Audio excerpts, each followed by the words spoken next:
Continuing our ongoing conversation about mental health with the founder of Peace of Mind 204, which aims to bring young people in Manitoba together to erase stigma. Loizza Aquino, thank you so much for coming in again. We appreciate it. On June 17th, 2015, I lost one of my best friends to suicide, Miguel.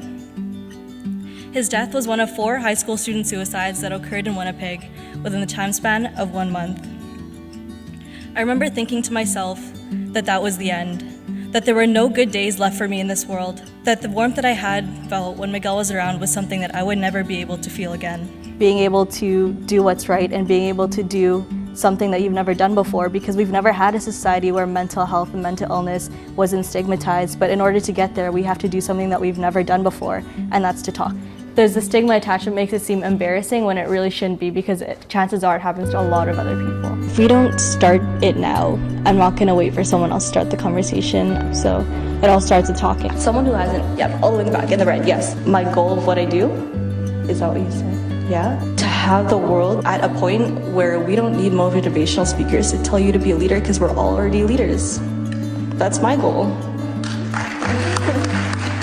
It's always something you don't want to talk about, and like I said earlier, just like a student doesn't want to get up in front of the class and admit they have troubles with math, they don't want to get up in front of the class and admit they have troubles with mental illness. You have a choice. You have a choice to look at stuff on the news and turn your head. You have a choice to do nothing about it, but you do have the choice to do something. You have a choice to make that small difference, and even if it's small to you, doesn't mean it's small to the person you're helping. We need to talk and we need to have these conversations, because you only have one life in this world, and you need to have these conversations with people you love, because they really could be struggling and you have no idea. Nobody wants to talk about suicide because it makes you uncomfortable, but sometimes you need to have that uncomfortable conversation, and just because it's a touchy subject doesn't mean it shouldn't be touched. People are going to struggle in their lives, people are going to struggle with their health, they're going to be stressed out, and I think that that's okay, but it's not okay to just let it be and let it happen and control your life. It doesn't matter where you come from. It doesn't matter if you were born here, you immigrated here, you're a refugee. You don't have to leave who you are at the door.